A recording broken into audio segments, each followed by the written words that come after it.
Good evening. My name is Jesse Rosenthal, and I, along with Kevin Nicholson, are thrilled to welcome you to the latest round of our summer Zoom sessions. Tonight, we're going to be talking about free kick restarts with a healthy dose of tactical officiating. And we're looking forward to hopefully introducing some old and well understood concepts in a different way, and providing people with additional information to better inform their officiating. Not necessarily to change what you do, but to give you a wider aperture to see the games that you are working day in and day out. We are going to be recording the session today, and if that is an issue, we ask that you exit. We're going to wait another 1 minute or so, and then we'll go ahead and get underway.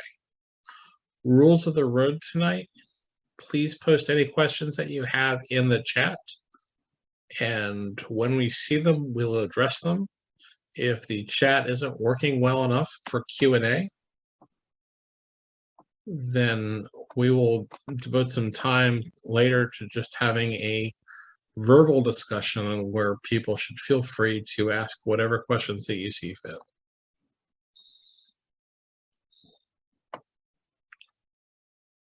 And so with all that said, we will get underway.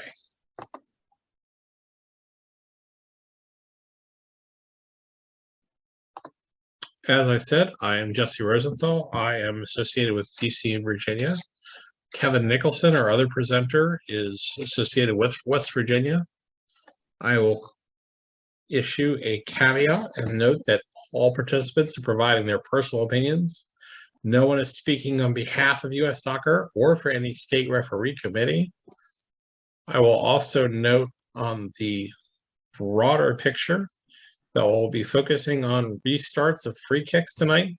We are deliberately going to avoid most discussions of anything related to penalty kicks or kicks from the mark. I am ruling those out of scope. We will be talking about ceremonial restarts, wall management, quick kicks, crew preparation, and we'll conclude with Q&A.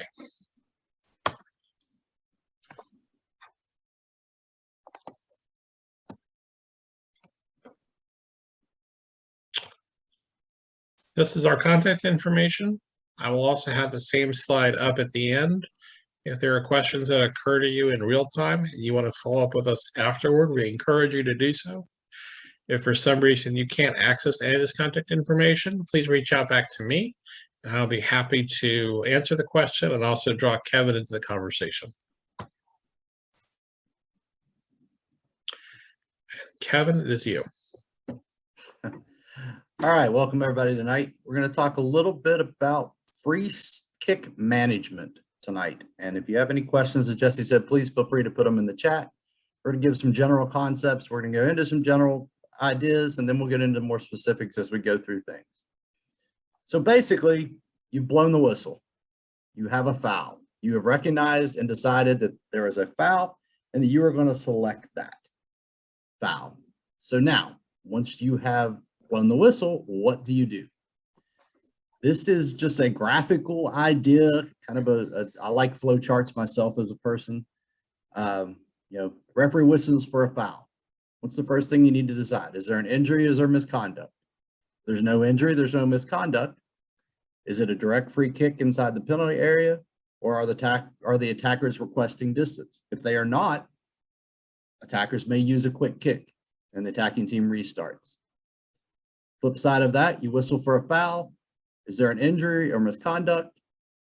Yes, if there is an injury or there is misconduct, that automatically makes this a ceremonial free kick, because now you're going to stop and you're going to give instructions to the players. You're going to handle the injury, or you're going to deal with the sanction if there's misconduct.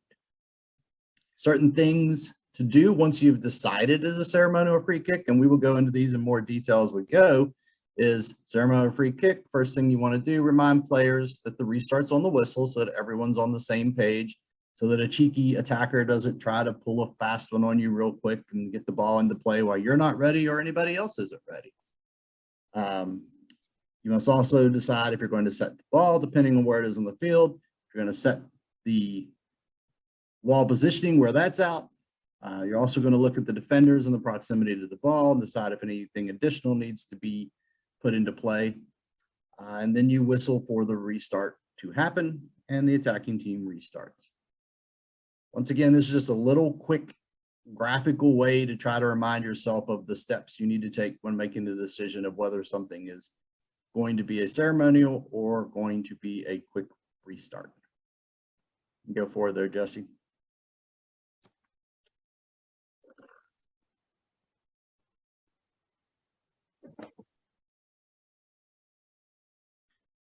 All right, complications to a restart once you have blown the whistle for the foul or sanction or offense. You need to address an on-the-field injury. May result if advantage previously applied or from a foul forcing a restart.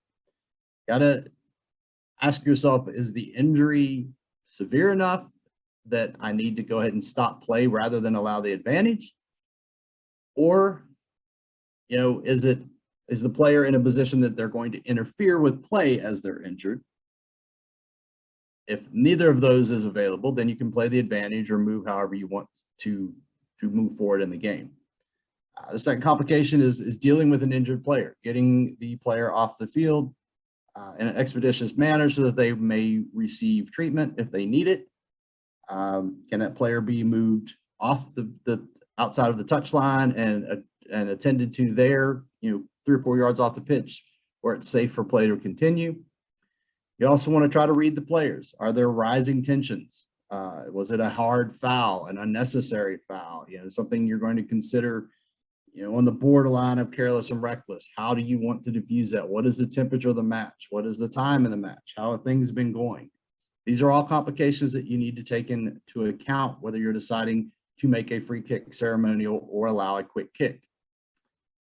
Another question is, does the coach or trainer need to exit the field with the injured player? Obviously, this is going to make things ceremonial. Is the injured player temporarily off the field, or are they substituting for the injured player 1-for-1? Once again, this is going to make any restart ceremonial at that point because you've got to address substitution issues and things like that. Are the players accepting of the misconduct decisions? Is there a potential for a mask on? Is there dissent that needs to be dealt with? May result in pre-restart pushing or shoving or worse. Once again, these are all just factors to think about in your mind about whether you allow a quick restart or whether you make the restart ceremonial yourself. Go ahead, Jesse. One thing I'm going to just chime in here, Kevin. Mm-hmm. You may not have that decision to make. The players may set it for you. Absolutely. And so this is more of a mental checklist as opposed to something where you should be hauling this list out in your pocket while you're refereeing and saying, yep, no, okay. So the idea is to think about it now while you're not on the field under stress, so that you've already figured out how you want to address it when you're on the field and not sorting out your feelings in real time. That's all. Excellent. Once again, we're just giving you tools and things to think about while you're out there on the field to help you decide and to help you make the restarts appropriate for the situation that's going on. So let's talk about a ceremonial restart.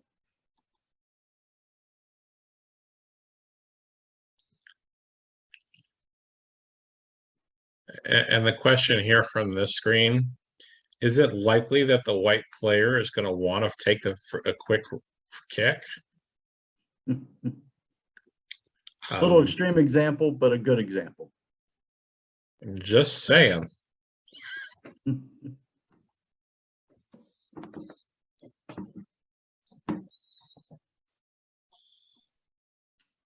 All right, ceremonial restarts. Now we're dealing with the ball and we're dealing with the wall. Communication, who's restart? You need to clearly make sure that everyone knows whose restart it is. It's a foul for the attacker going in. It's a foul against the defender coming out. That's a quick thing you need to make sure of. Everybody knows really quickly so that it's clear. Second, what is the referee's positioning? What's the AR's positioning? And how does that affect any type of wall obligations. A lot of this we're going to talk about is dealt with in pregame, which is dealt with later in this presentation about who's got what responsibility when it comes to a wall. The ball placement and the importance of the ball placement increases closer to a goal scoring opportunity. Very simply, do we care as referees if the ball is exactly where it needs to be in the defending third when the defending team has the free kick coming out? Obviously, that's not near as important to us that it is exactly where the foul occurs as it is to us when there is a goal scoring opportunity. That becomes a lot more important to get the spot of the foul correct. Wall placement matters. You need to expect player help, and we say that with quotations, on whether the distance is accurate or not. The players will tell you if they don't think it's accurate, and you may have to reinforce to them that, yes, it is accurate in your opinion. Misconduct considerations for delaying restart of the play. The classic example, well, he didn't ask for 10. Says nowhere in the laws that a player must ask for 10 yards. A defensive player has a duty to retreat and allow that distance on a restart. Now, there's a whole lot of things that come into that. Are you going to allow them to stand right on the ball for 30 seconds? Probably not. You're going to allow them to stand there for 5 seconds until you tell them to move back. This comes back to player management, game management, temperature, and things like that.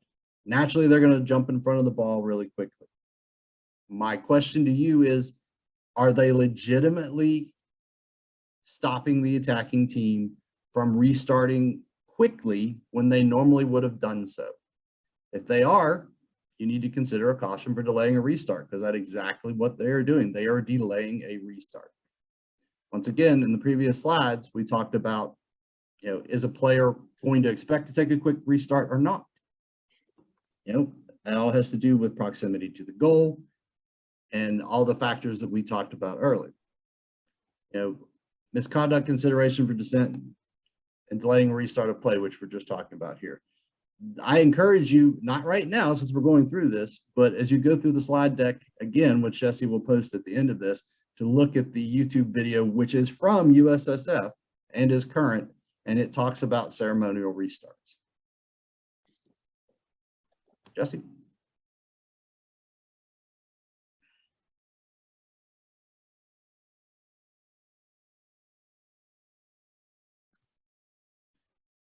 Ball management drives wall decisions. More likely to see a wall with proximity to the goal scoring opportunity. Obviously, if it's within 20, 25 yards of the goal, there's going to be more of a chance they're going to want to set a wall. So you take that into consideration when you're talking about, are you going to go quickly or are you going to make the restart ceremonial? The size of the wall also can vary with proximity to the goal scoring opportunity and ball placement. If we've refereed enough games or played enough games, have seen, a free kick out towards the touchline with a severe angle, only have 2 players in the wall. You may only have 1 player in the wall if you're 30 yards out. You kind of have to read play. You have to read the attackers. Are they looking to go quick? If not, are you going to allow the defense player, the team, to set up a wall? This all comes back to management of the game, player management, situational management, situation awareness, score line, temperature of the match, all those different things. And you want to always expect a wall for an indirect free kick inside the penalty area. And we have some slides on that later. That's kind of an outlier as far as restarts go. Fortunately, they don't happen often, but it is an important point to go through.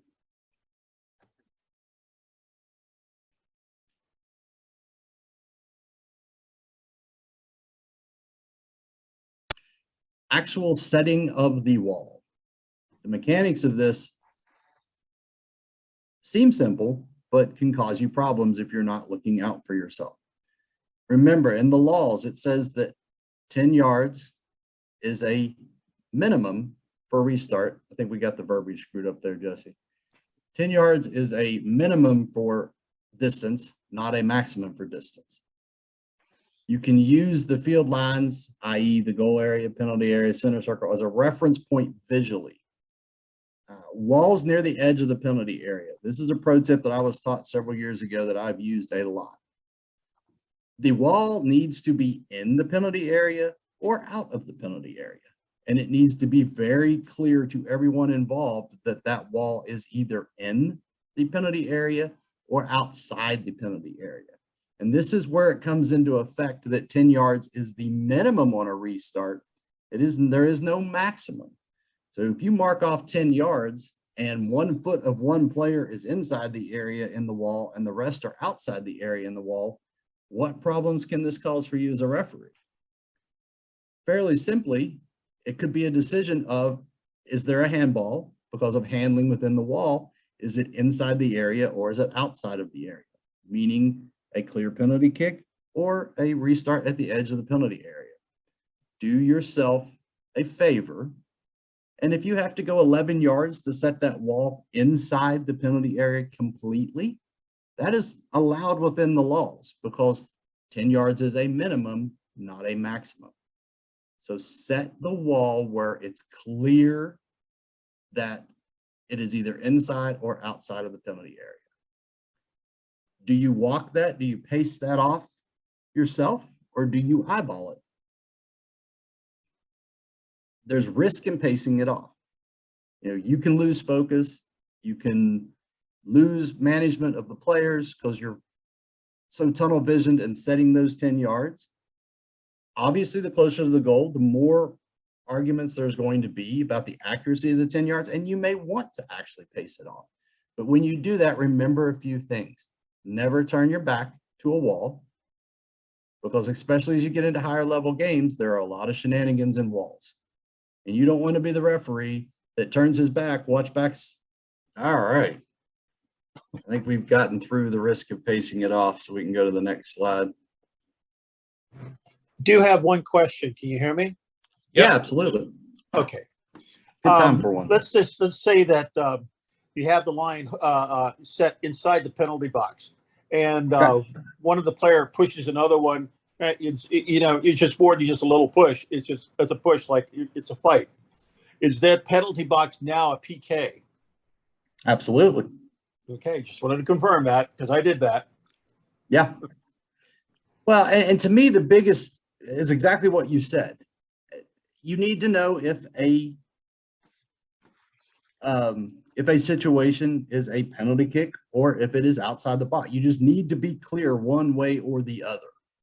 And that's why, you know, there's no maximum distance on a restart, but there is the minimum distance. So always err by going a yard further into the area if you need to make it clear what is and isn't. So we'll talk about managing the wall. We talked a little bit about this earlier. You know, finding your 10 yards. And your 10 yards doesn't just have to be in the attacking third of the field. There's a trick with your hand, with your thumb and your forefinger. If you look at the center circle before the game, you can kind of get a visual idea of what 10 yards is. And that can be a quick way to set, especially if you're in the defensive third and you don't want to take the time or don't feel the need to take the time to walk off 10. You can still do it and have a reasonable credibility with it. You know, who sets the wall? The center or the assistant referee? This is something that is talked about, with me at least, is talked about in pregame. If it is a restart that is in the corner in front of my lead AR and I am anticipating something happening off the ball, I'm going to verbally yell at my assistant referee and say, hey, go ahead and set the wall for me, or go ahead and set, you know, spot of the foul because it was closer to you, or whatever instructions I need to give my assistant referee to help me as a referee manage this restart that's about to happen. Just make sure if you've given your assistant referee the power to set that wall that you wait for them to get back in position before you decide to restart play. And I chuckle a little bit about that because it would seem to be common sense, but I have seen it as an assistant referee that I'm still managing something and trying to backpedal to the touchline, and the referee has blown the whistle and off we go. So if you're going to empower them, you're going to give them that job, then let them do the job before you get ready. And what are the responsibilities for the other officials while the wall is being set? Once again, something that I hope that you've covered in pregame. And if you've not, I would advise adding that to your pregame speech that you give to the referee or your assistant referees or your fourth official or your teammates. A lot of that can have to do with the ball movement by the likely kicker, positional battles away from the wall, and distractions targeting the goal kick and defenders. It's just a quick conversation with the rest of the officials on your crew of who's going to manage what in what situation. And it may not be something that can completely be handled in a pregame. You can give a general idea, but don't be afraid to use your voice. Once you've stopped things, once you've said that it's a ceremonial restart and it's on the whistle, make sure that you use your team members to help you manage things. For me, especially if it's in comms, and I know comms is a sticky situation that we're not going to get into, but if you're using comms, I'm always telling my trail AR, you've got everything behind me. You've got everything behind me. You know, so any shenanigans, anything that's going on behind me, I expect either my fourth official or I expect my trail assistant referee to have everything behind me. A lot of times I tell my assistant referee, my lead assistant referee, you've got anything that happens behind the wall, which may be someone that is interfering with the goalkeeper, someone that is interfering with another defender. It's whatever you choose that to be. Now, you also have to understand that your lead assistant referee's number one responsibility needs to be an offside decision. But you can ask them pre-kick to help you manage things that are done. Once again, I covered it, but if the AR sets the wall, hold the restart until the AR returns to the touchline position. Just make sure that they're ready, that everyone on your team is ready before that restart takes place. Because the important thing about a ceremonial restart is nothing happens until you actually blow the whistle. So you have control over, is everyone set? Is everyone ready? Is the goalkeeper looking at the ball before it is kicked? All things you want to make sure that everyone is ready before you blow the whistle to start that restart. Things to look for: encroachment from players on the wall towards the kickers, encroachment from attacking players. Work as a team, as a crew, to manage all these different situations.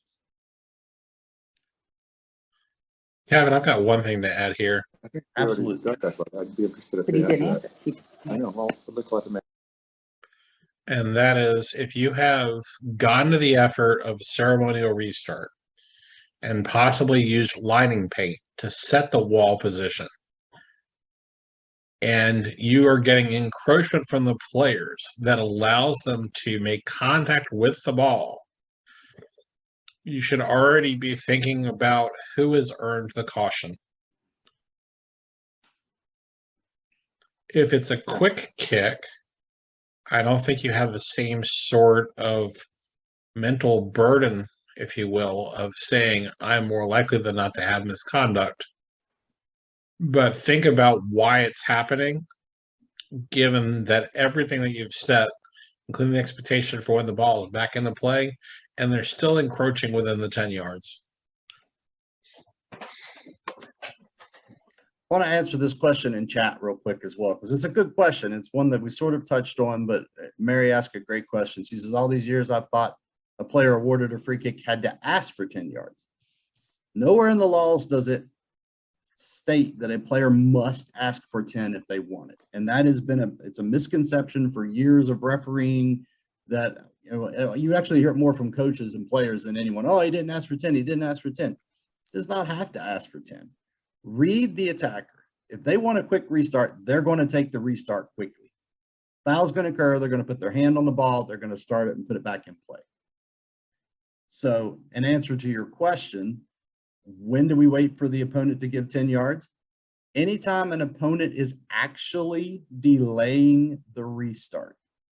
And I don't want to oversimplify that, but I want to say, when is a defensive player actually stopping a quick restart? If they are, one, you need to ask them to move, or two, possibly even consider a caution depending on how egregious the delaying tactic is. You know, it's a U12 game, Johnny's just hanging out. Hey, Johnny, move out of the way.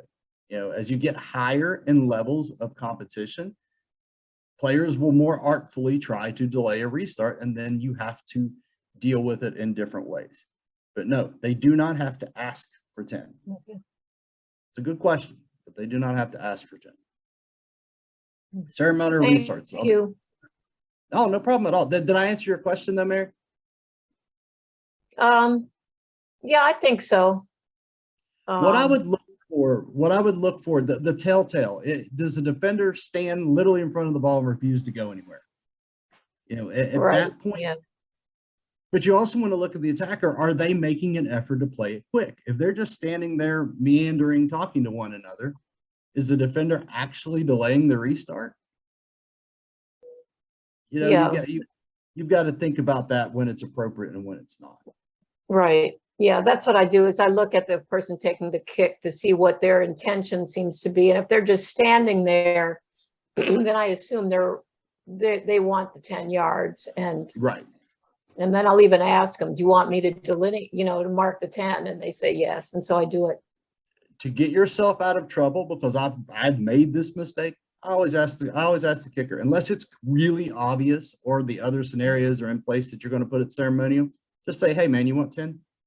Right. They're Okay. 90% of the time they're gonna be like, yeah, I want 10. Okay, then we're Okay. fine. We're on whistle, we're moving on. Okay. Question, Say a follow-up question. just follow-up question. Yeah. Yeah, a similar situation, except there is not a player standing in front of the ball. Maybe he's retreating towards the wall, but it's very clear the defenders are trying to create a wall. You have not whistled for a ceremonial restart. Obviously, the attacker is looking for an opportunity to get a quick restart at that point. Is that something where the referee decides, I'm going to blow the whistle and let this ball be set? I mean, let's just say it's at the 20. All the situations you mentioned earlier in your setup discussion, it's at the 20. It's very likely to be a wall setting up. Do you allow the defenders to step back and set the wall and blow the whistle for a ceremonial restart, or do you? I think you just answered my question by saying you asked the attacker, hey, do you want 10? Yeah, But- and I mean, I did, but to answer your question succinctly, it's the attacker gets to choose, unless it is one of the other situations we talked about with an injury or misconduct or something like that. The attacker is the aggrieved team. They are the ones that have had the foul committed on them. So if they want to take a kick quickly, we allow it. That's in the spirit of the game and the laws. We allow them to take the kick. We don't then compound the error of the defending team that made the foul by allowing them to also set up a wall. Does that make sense? Thank you. That's the way I've been playing it, but the question came up. So thanks for answering that. I appreciate it. No, absolutely, 100%. Thank you. There's a piece to that I want to address. I have a question. Hold up one sec. Okay. When you're saying you're blowing the whistle, make expressly clear what you're blowing the whistle for.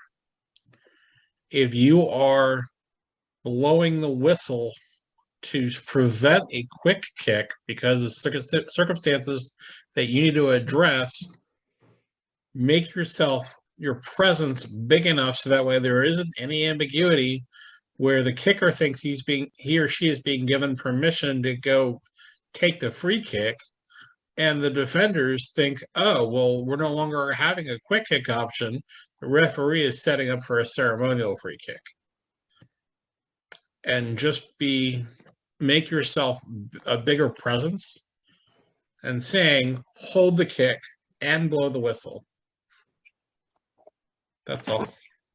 Yeah, you've got about 3 or 4 seconds after you blow the whistle that, and I hate to say 3 or 4 seconds because there's no prescribed, but you all get a feel for the game, of how quickly you can make that decision, how quickly you can communicate that decision.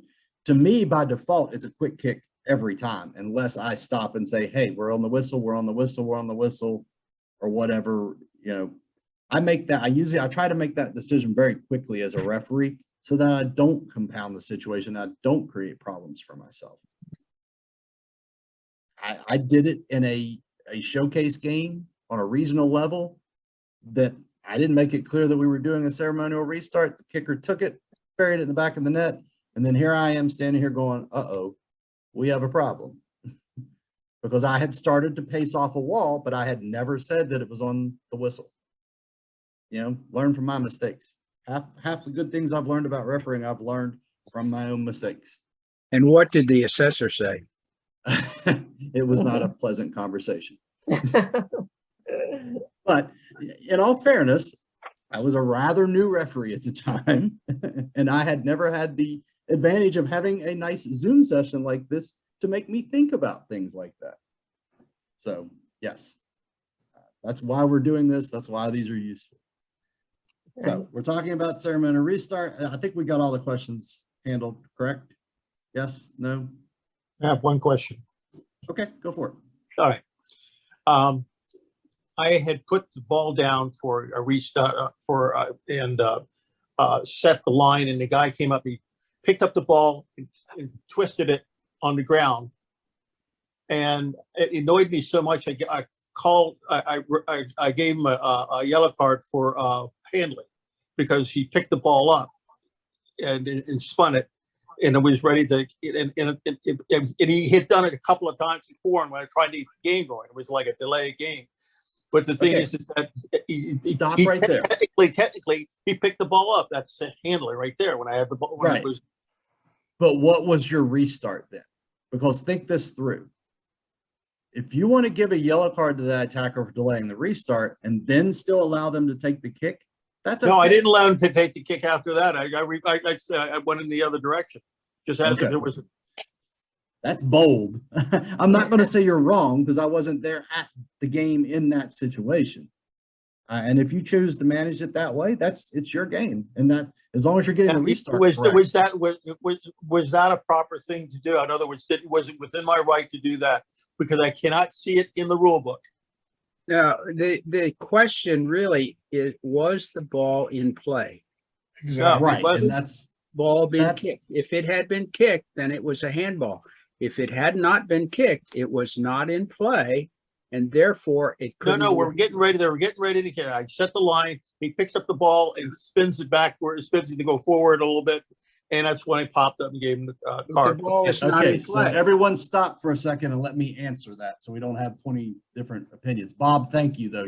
Bob is correct here.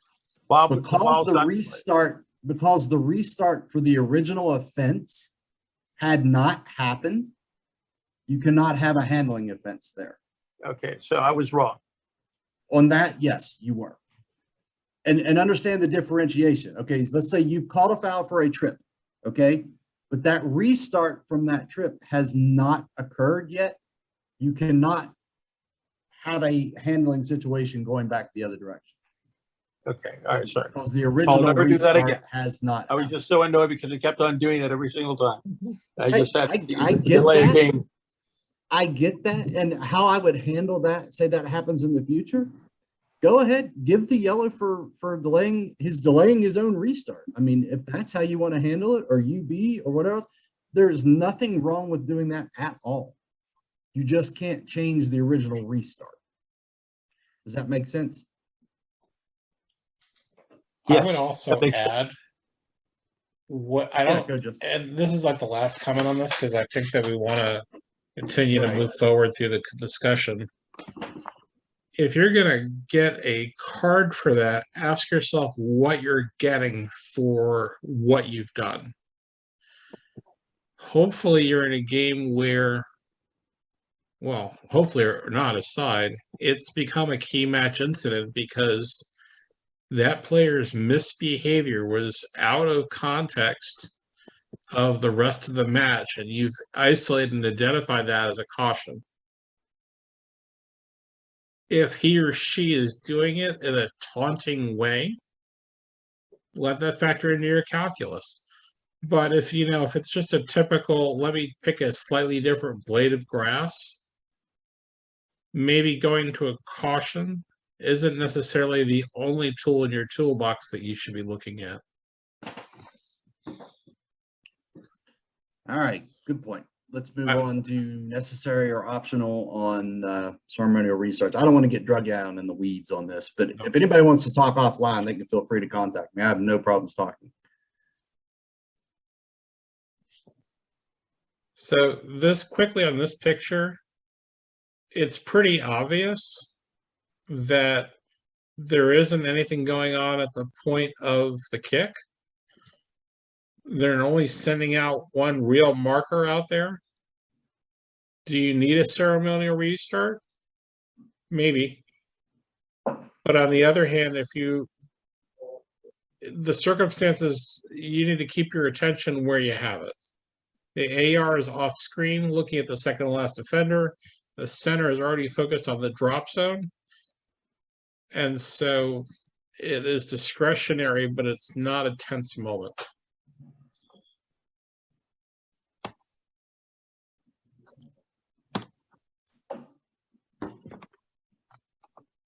All right, where are we going next year, Jesse?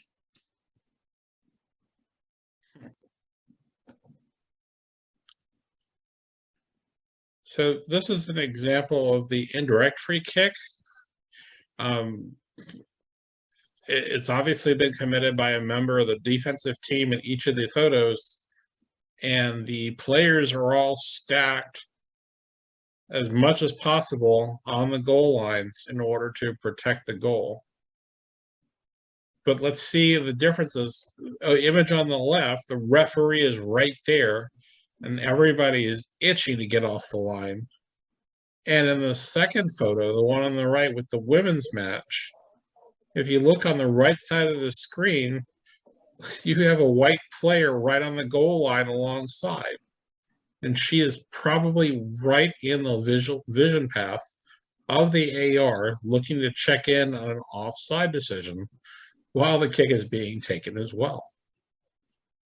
And so you do want to pay attention and not try a second indirect free kick inside the 6, because you're asking for trouble. It's not consistent with the laws.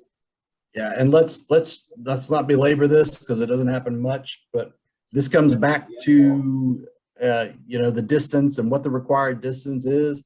In this situation, players may be on the goal line, but that is it, on the goal line. They cannot encroach until the ball is kicked and clearly moves. So neither of the, well, we don't know on the right because we haven't seen the exact point of the restart, but on the left, that's not good. They have to be on the goal line as they have to give 10 yards or be on the goal line, which obviously in this situation, it's on the goal line. So Maybe they're still arguing. yeah. What was that, Dan?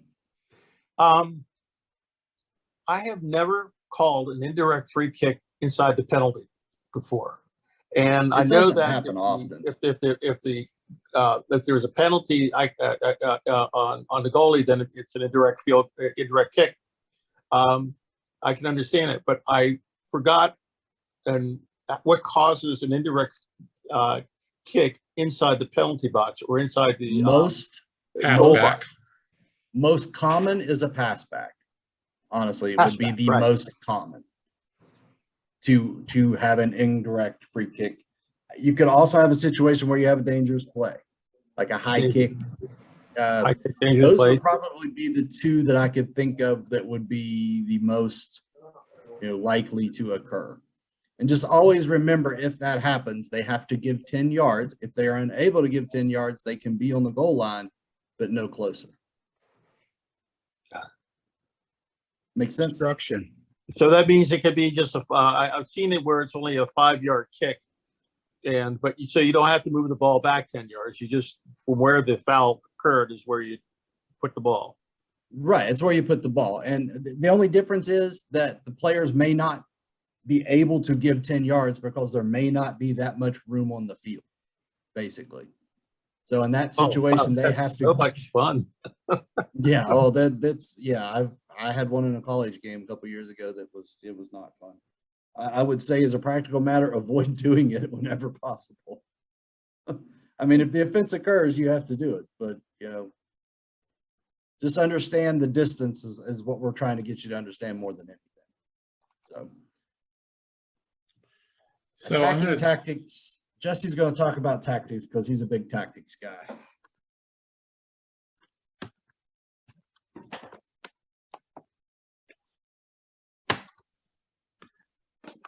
So why this matters is just if you understand the tactics that the team with the restart is using, that's going to highlight areas of the field for you to keep an eye on, and also to make sure that your positioning doesn't get in the way of the tactical options that the team is considering. So if you look at the image in the bottom right, our kicker is from the yellow team is looking at a couple of options. He's got a runner going to the right who's a passing option if he slots the ball to the right following that yellow line. Or maybe he's going to try to serve the ball into the penalty area close to the penalty spot.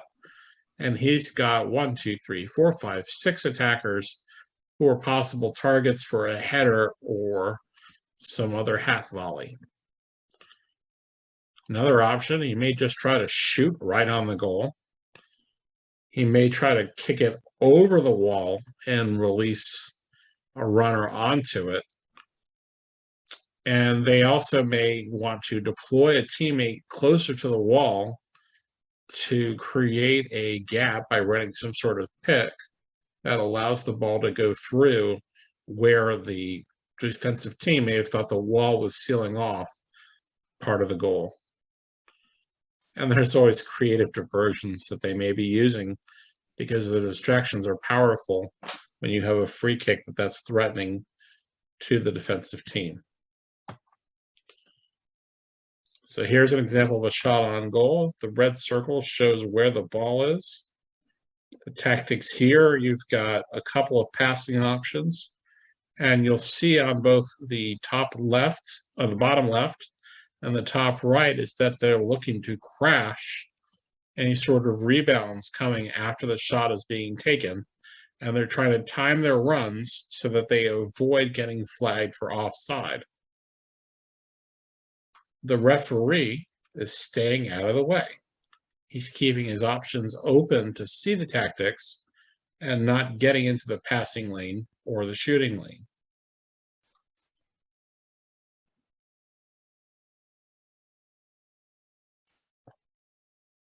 Of course, the defensive side may have something to say about that.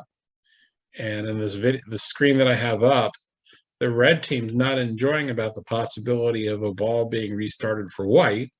So they're just going to park a player there to delay the restart. It does not necessarily always rise to a cautionable offense. But their purpose may be to make sure that they don't get caught being on the wrong side of a numerical inferiority situation and giving their teammates time to get back and be effective in order to be defensive against the goal. So we talked about the delaying of the restart. I briefly alluded to using the wall to narrow the target space of the goal. They also may want to prep a counterattack. If the team is with the ball is trying to kick it into the wall may have a outlet to take the ball off the other direction, and all of a sudden the script has been flipped and they have numbers for a breakaway. They may be using the wall as an offside trap line, and they are also making sure that their goalkeeper is aware and setting the wall so they understand what part of the goal that they need to be defending. Especially when we get closer to the goal, they want to reduce the possibility of a goal by narrowing the aperture with which you can score.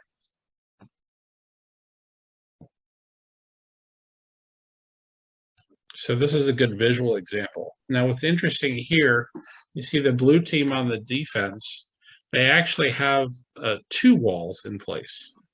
The group of 3 is sealing off one of the posts, and the player that's lying beneath him, he's not tired. What he's doing is a reaction to other tactics where the blue players are all jumping, and the crafty player, Messi, says, oh, well, if they're going to jump, I'm just going to kick it underneath where all their feet went. And then the blue player on the ground is covering that space while the wall is jumping. And be mindful, there is nothing in the laws against doing this as a defensive team. Nope. provided that the wall is not encroached, they have the ability to do lots of crazy things. But also, and here's the other piece of this for your awareness, now you've moved your arm within the ball level when it's flat, inside the penalty area to boot. And so if we're talking about natural arm position, that calculus has changed because of how the player is standing or now lying on the ground. And I talked about the ricochet a moment ago.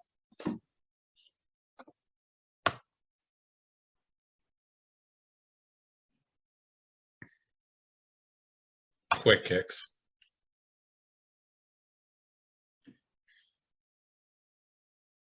Quick kicks. Honest and truly, we should hope every foul has a quick restart. If you want to be, completely honest. Now, obviously, we've talked about the reasons why that's not always appropriate. But if you can, however you can affect the game the least as a referee should be your goal. On a quick kick, referee and AR positioning, make sure you're staying out of the shooting lanes. This should be an in general comment about your positioning as a referee, but especially tweet, I've called the foul. Make sure I'm not the cause of the team not being able to take the kick quickly by virtue of where I'm standing or where I'm positioning myself or my assistant referee or any other member on my crew. That means making sure that you've blown the whistle quickly, that your assistant referee has adjusted to that and has his, line of vision set with the second to last opponent like he's supposed to. Make sure everything is copacetic before that ball starts rolling again. Recognize the speed of the restart based upon the time remaining or the player in balance. Quick situation like that is quick restart. They have a numerical advantage. They're obviously going to go quickly. Ball placement increases close to the goal scoring opportunity, which we've talked about. The team that you're originally going to allow a quick kick, they may abandon that idea in favor of a ceremonial restart based on what the defensive team is doing. Just awareness, be aware. And look at any misconduct considerations for dissent or delaying the restart of play. If you're going to allow that quick restart, even if the player's standing right in front of the ball, if the team is able to restart quickly, you don't have a delaying the restart of the game situation at that point. You've allowed the restart, even though the player was standing there, he didn't affect them. They went ahead and took the quick restart without him being involved in the play. There's no misconduct there. All right, Jesse.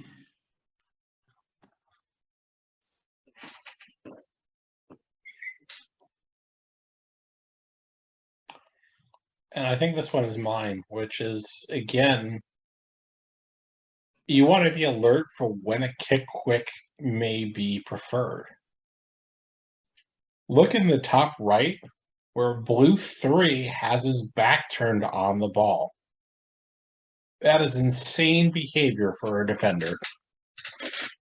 Because at any point, the red team may be like, referee, we'd like to play the ball. Referee gets out of there and he still has his back turned. Blue 8, who's chit-chatting with his goalkeeper's distracted, 8's distracted. And suddenly all the red players may have an idea about getting the ball back into play. And given where they are on the field, this is probably an indirect free kick restart. So the idea here is to keep your eyes and ears open so that way you're not getting in the way of the attack.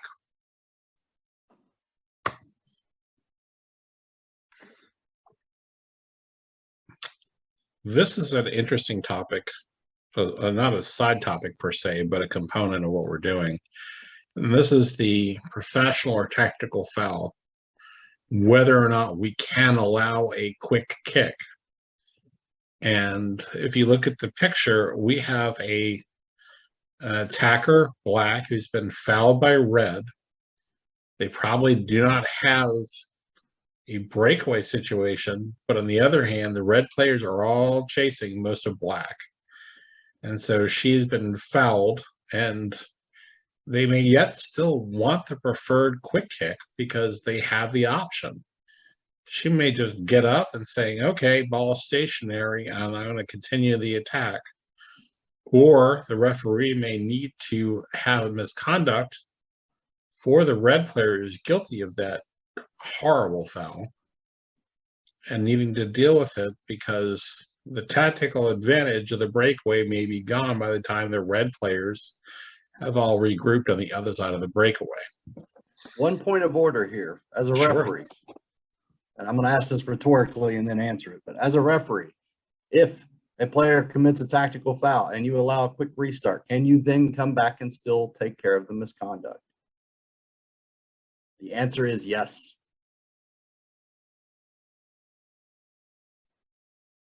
Excellent. True.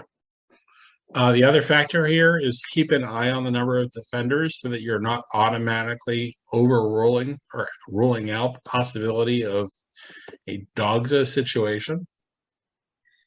You also want to keep in mind that there may be she's getting up and she's going to come up ready to take justice in her own hands. And there may be some retaliation that needs to happen. The tactical areas are probably right there. And that foul is likely to arouse a lot of hostility from the respective substitutes bench. The coaches may not be very helpful, demanding all sorts of guillotines, execution, cards, God only knows what else, and injury considerations. But see the match situation as the players have defined it and figuring out what you need to do after you indicated the foul. Or if you have an advantage, to make sure that that indication, that signaling of advantage is clear and obvious to everyone in the stadium and probably for 5 miles outside of it, what you're doing so that the players don't feel as inclined to retaliate right then and there.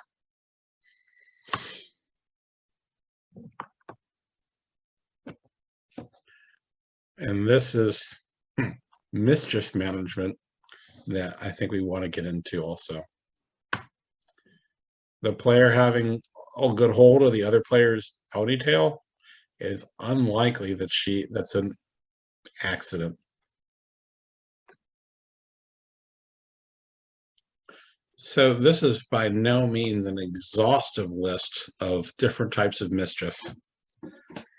Defenders kicking the ball away to delay the restart because they want to get numbers behind the ball. Or, they disagree. If you are not setting the ball for the kicker and the kicker puts it closer to where the goal than the defenders think they should be allowed, they may have a juxtaposition or an argument about whether or not the ball should be there and not peaceably settle the matter themselves. They may argue that the wall is too close or too far. If you look at the photo, they may get along not well enough, and you actually have players bear hugging each other to deny them the ability to be involved either in the wall or as a way of creating a gap in the wall for the kicker to exploit. They may want to change they have a great setup for a kick, and then all of a sudden they just wait and run somebody up from 10 yards, 15 yards, 20 yards away in order to take the kick and eat the clock, especially if the amount of regulation is winding down. There's always a possibility of dissent, and there's both encroachment by possibilities for both the attackers and the defenders. The defensive encroachment we've talked about quite a bit, but also there's supposed to be a 1 yard buffer against the wall, and they may or may not respect that. And we need you to be alert for the mischief, not only use cards, but also your voice. And when I say you, that's not just the center referee, that's also the AR who has a position to influence player behavior.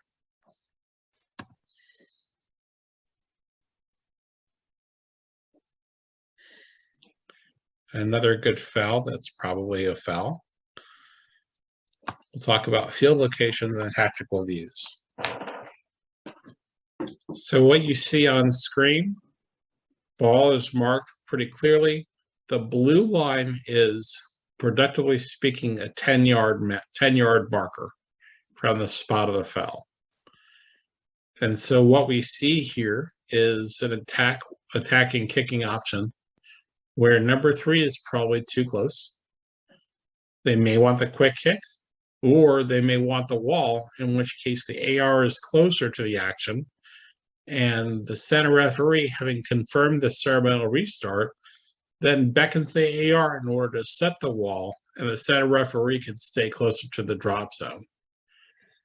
Black attack hasn't really moved in yet, but yellow center is maintaining his or her perspective while the AR is dealing with the mechanics of the ball and wall placement.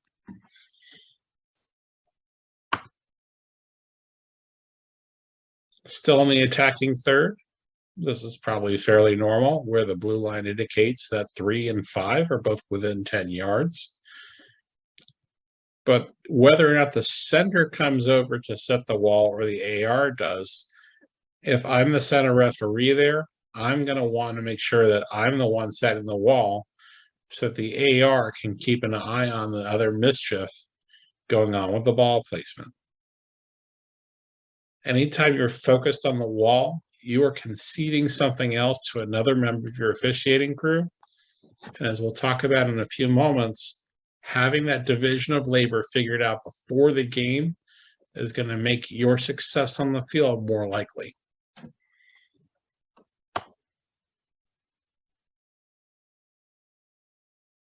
Here is an example involving actual players of a restart where our center referee is positioned.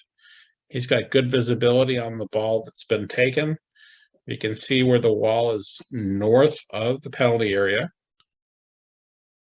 And the AR is probably lined up with the white defender who is getting closer to the penalty spot.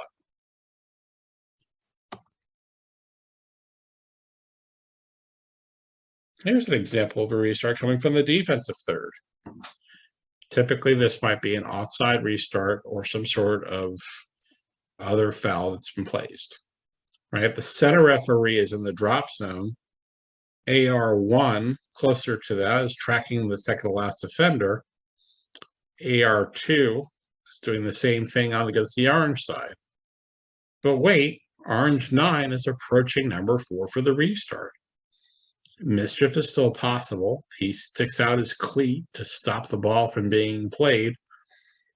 That might militate in favor of keeping a little bit longer focus on that from the AR if there's any other mischief that they need to control and deal with as a crew. I would argue that in the defensive third, the exact positioning of the ball does not matter quite as much, because 4 wants probably to take advantage of his or her numbers on that side of the field and get the ball moving, especially if it's a situation where they are behind the score.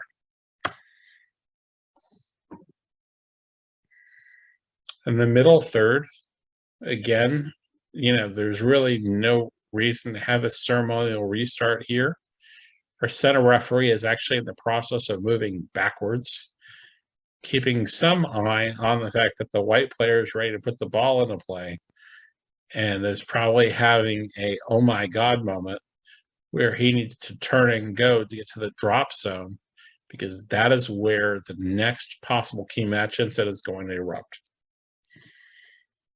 There's really no wall there because it's not considered a scoring opportunity by purple. So 11 is just kind of hanging out.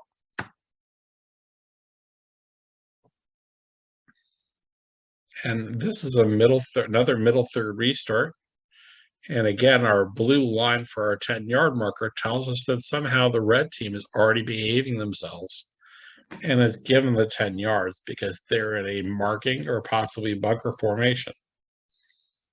Center referee wants to be aware of the possibility of an outlet going to the player on the wide touchline, but also in a position to see the drop zone.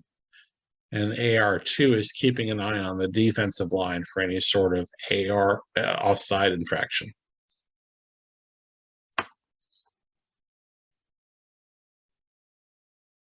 And Kevin, I think this one's you.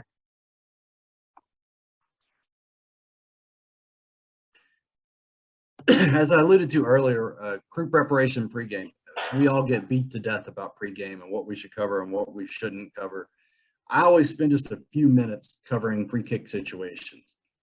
And it's just defining roles, ball management, who do you want where and why do you want them there? Misconduct awareness before the restart. It's all, like I said, if you've got comms, it's, hey, you've got behind me, especially if you don't have comms though. I'm always going to instruct my trail AR. You got everything behind me. It's imperative that everyone knows what their responsibilities are and everyone works as a crew to try to make sure that you manage these restarts as best as possible. When are we ready to proceed for ceremony or free kicks? Just things like that. Like, give me a verbal, give me a thumbs up. I'm big on thumbs up when I'm a referee to my ARs to get confirmation from them that, hey, I'm looking at the same thing you are and I'm ready for this to happen. Awareness of mischief near the kicker, which is primarily going to be your responsibility as a referee. Awareness for mischief after the ball is in play, which is your whole entire crew. Awareness of counter attack responsibilities. You need to be aware of that yourself as well as your ARs, probably your trail more than your lead in that situation that, hey, it's kicked right into the wall. The guy in the wall traps it, kicks it 60 yards down the field. Uh-oh, what are we going to do now? So whose responsibility is that? Whose visual cues, whose different things are you going to instruct to be able to help you manage that as the referee? And technical area considerations. Who's managing the coaches? Who's managing the team personnel? Hopefully you've got a fourth. If you don't, is it lead AR's responsibility? AR1 should be, but it's a balance of who's going to handle that. AR1 on a deep restart in the attacking end, or is it going to be you as the referee? So these are just things to talk about, especially if you're working with a new crew or working with crew members that you've never worked with before. You don't know their level of expertise. You don't know their level of knowledge. You don't know how long they've been refereeing the game. So, things like that are important to make sure that you verbalize and make sure that everyone's on the same page. Next slide. We're almost done, guys.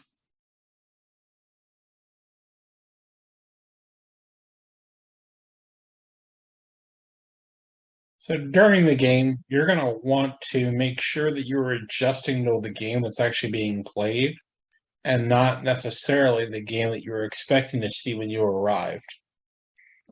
If somebody is calling the game too tight or too loose relative to the other members of the referee crew, make sure that you're getting that feedback, especially if the players are reacting to it, so you can all get on the same page.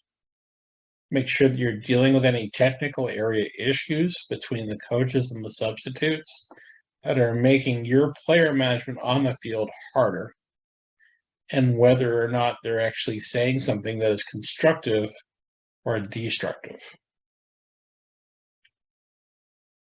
Be aware if you've applied advantage that you need to come back and deal with unsporting behavior afterwards, that you're not overlooking it and your players, your ARs, are giving you support and redundancy. Keep an eye out for the possibility of mass confrontations. And if there are tendencies that you are seeing, especially with whether or not a playmaker being fouled is likely to drive up people's hackles, or if persistent infringement is being directed at one or more specific attackers, recognize it, communicate about it, and deal with it.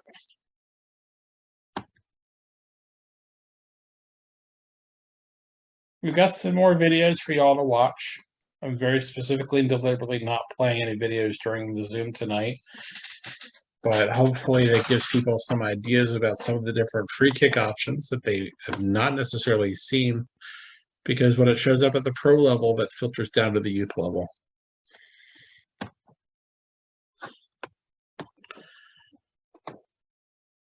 And with that, we're going to open up the floor to further conversation and questions.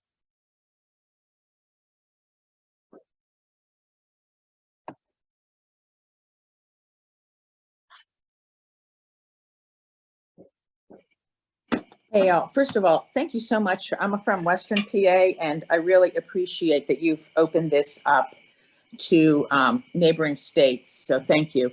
And just, I wanted to clarify because, and I'm a total grassroots person, that on a quick restart, a quick kick restart, you said you could come back and issue. Yeah, I made a mistake, so I'm glad you brought that up.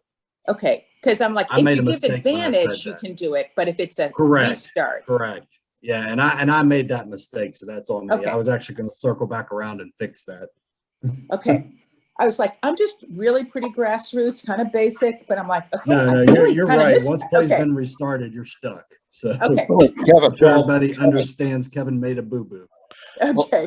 Kevin, And that's Kevin, actually not necessarily true anymore. yeah. I was, If that we have a changed. red card, if we have violent conduct, you Okay, can yes. absolutely come back and deal with that. okay.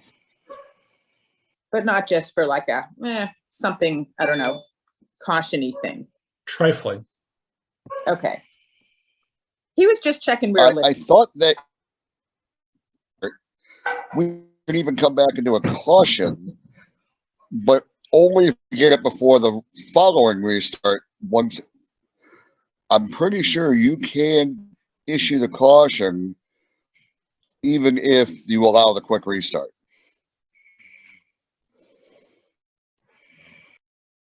Yeah, I mean, Let's come back to that for a second. I'm in the book right now. So Chuck, you raised a good point. I think that if I have a quick kick and I have told everybody and their mother I'm coming back to Blue 15 for a serious conversation, your credibility as a referee is absolutely stuck on that question whether or not you remember and deal with that caution. When you don't remember or something else erupts, the rest of your game is going to be going uphill. And I say that from painful personal experience. But if it's not something where you have promised a caution, consider whether or not you still need to give it, given that the fouled team wanted the quick kick, and that's what the preference is that they've indicated. They don't want you to stop it so they can continue to take advantage of numbers or some other tactical advantage on the field, if that helps.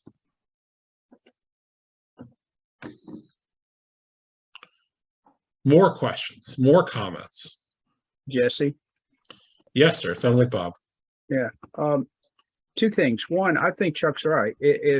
If you foul somebody on the field there, he goes down, the ball gets stopped by another player, he taps it and goes because he's wants to take a tactical advantage and goes on.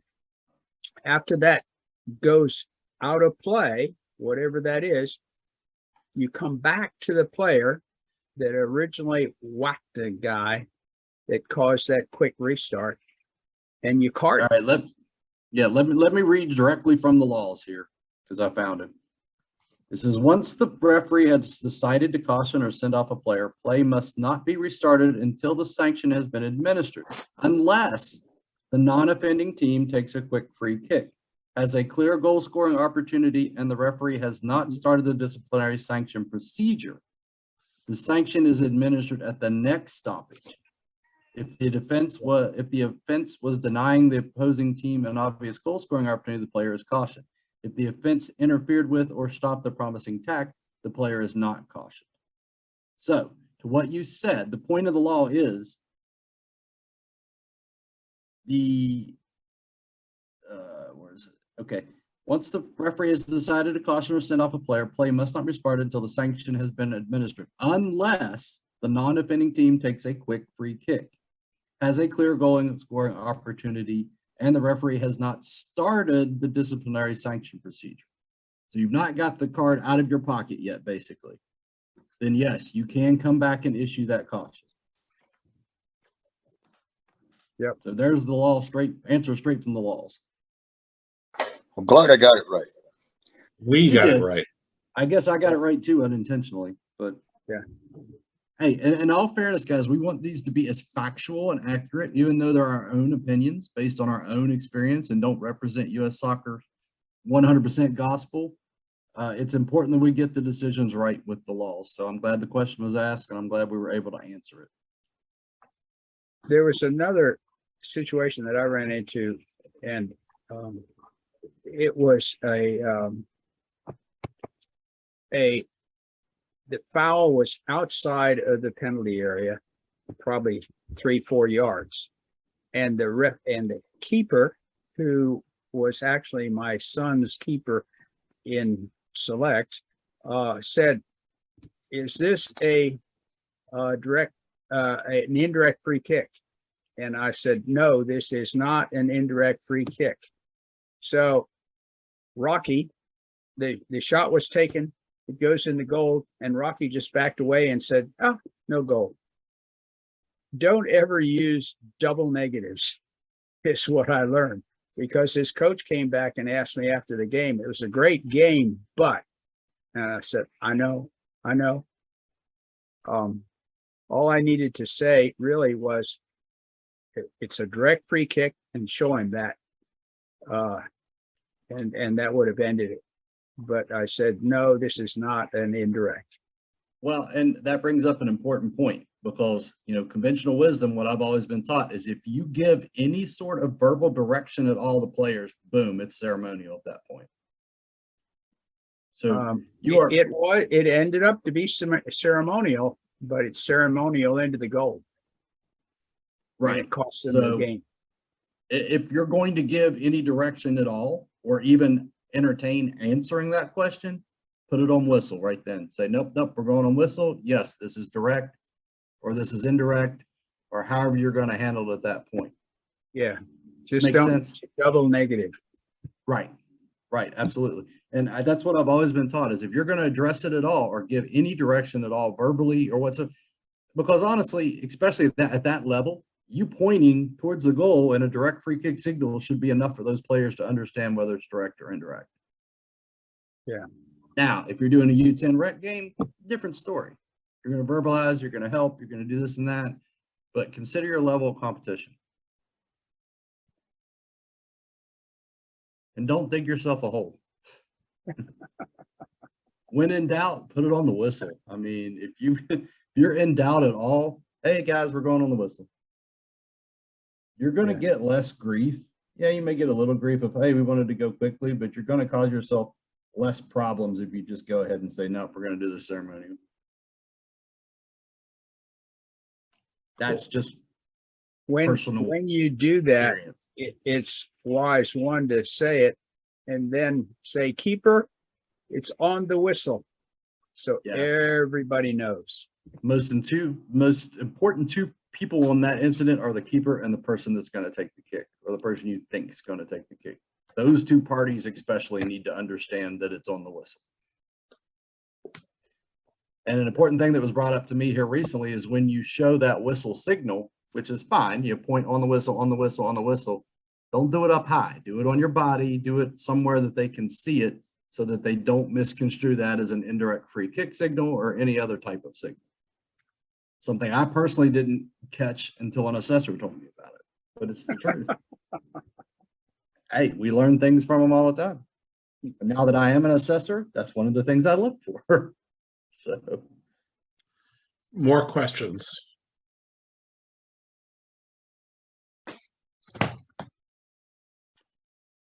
Okay, Good fine. job. Thank you, guys. Really did. We have pummeled you all into submission.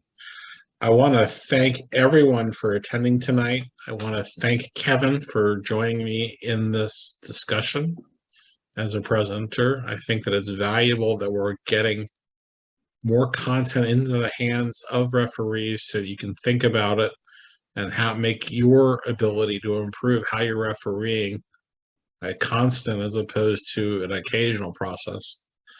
and let me tell you guys, because Maria mentioned this is open to any state, any association, anybody. Share with your friends. Jesse has a YouTube channel that we put all of these on. There's a lot of content. what was it, 2 weeks ago, Jesse? We talked about Advantage. advantage decisions. And we had a really great conversation with people on when and, all the situations to apply advantage and not apply advantage. And to your point, Maria, we are gearing these conversations as much to grassroots people as anybody else. We're open to any level of experience, but we try to take these from the grassroots level and work it up, because we've all been there. And unfortunately, as part of an SRC myself, sometimes we don't spend enough time with the grassroots officials that we need to, because you guys are the boots in the trenches. You're going to do 90% of the matches out there. So it's important that we get the teaching and what's being driven, because I just spent a weekend in Chicago 2 weeks ago with the referee coach class. What's being driven now is getting the information out from the national level down to the grassroots level as effectively as possible. And that's why Jesse has created this situation where we do these Zoom sessions and we bring in presenters such as myself and other more distinguished officials than myself even, to have these conversations and allow you guys a safe place to ask questions as well and not feel guilty for asking them. So I appreciate everyone's time. If anyone has any suggestions for future webinars or comments, questions about current webinars, feel free to email myself, Jesse, anyone else, because we're always here to help.